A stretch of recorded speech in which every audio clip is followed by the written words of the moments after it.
Vega, in Arabic means falling or occultist claim as exalted. It could mean falling eagle as in Lucifer, symbolized by the eagle, falling from heaven. Occult tradition claims Vega to be a symbol of Christ, the exalted one. But this Christ is probably Lucifer because he was exalted before the fall.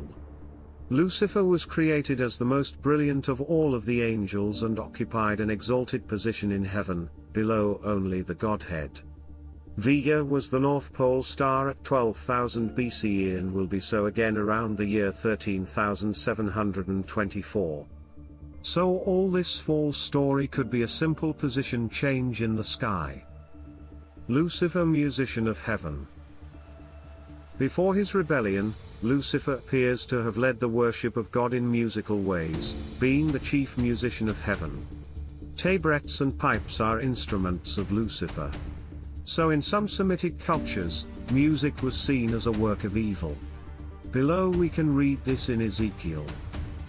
Ezekiel 28:13-15.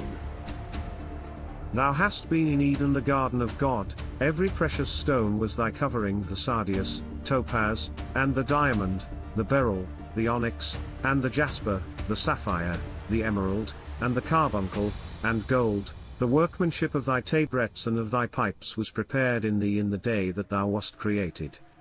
Thou art the anointed cherub that covereth, and I have set thee so. Thou wast upon the holy mountain of God, thou hast walked up and down in the midst of the stones of fire. Thou wast perfect in thy ways from the day that thou wast created, till iniquity was found in thee.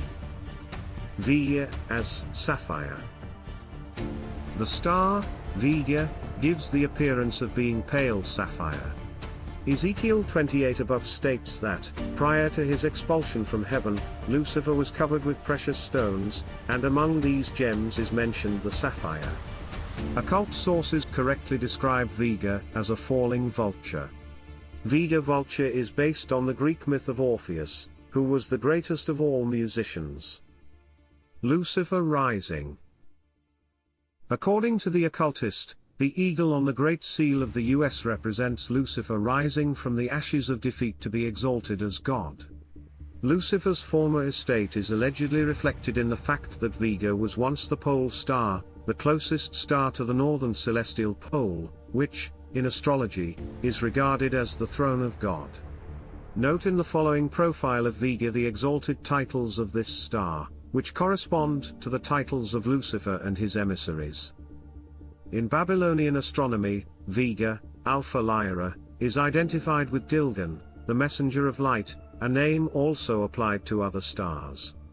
At one time Vega was the pole star called in Akkadian Tirana life of heaven, and in Assyrian Dea Same, judge of heaven, as having the highest seat therein, but 14 millenniums have passed since Vega occupied that position.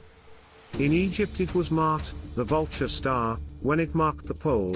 This was 12,000 to 15,000 BCE, and it was the orientation point of some of the temples at Dendera, probably 7,000 BCE, one of the oldest dates claimed in connection with Egyptian temple worship. Because of the precession of the equinoxes, it is no longer the pole star, the still point in the turning world. The Indians called this star Abklit, the victorious one. This was a star of good omen signaling the defeat of the Asuras by the gods, the triumph of good over evil. Beltane and Vega. Vega is positioned at the apex of the sun's way. The opposite point in the heavens, the sun's quit, lies between the stars Sirius and Canopus, also in the Milky Way. These two important points on the Milky Way, Vega in Sagittarius and Sirius-Canopus in Gemini, are the gates of the sun for the Age of Pisces.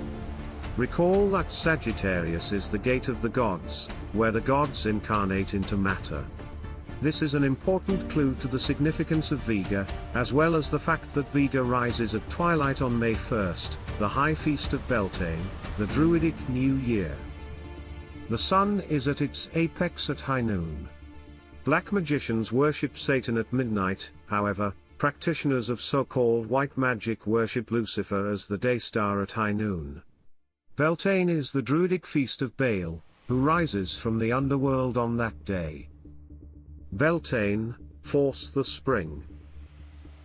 In witchcraft and Satanism, Lucifer, Baal, rises from the underworld on May 1st, also known by the following list of names: Beltane, a major European holiday, communism and the Illuminati's chief holiday, and Walpurgis. The May 1st rising brings forth the season of fertility, which the witches each year take credit for, by claiming that their magic rituals force the spring. The ritual magic that forces the spring is done on 3 Shabbats. The first is Imbolc, also known by names, Candlemas by the Catholics and Groundhog Day by common dupes. The second is the vernal equinox, March 20th, in which blood and sex rituals are carried out, and the third is Beltane, May 1st, in which fire festivals are done. Witches believe that on May 1st, the female force completes her takeover from the male force. For ancients, spring does not come because it is the turn of spring. Spring comes because they make rituals that will bring spring. So they think, they rule, order the universe with gods. Beltane and sacrifice.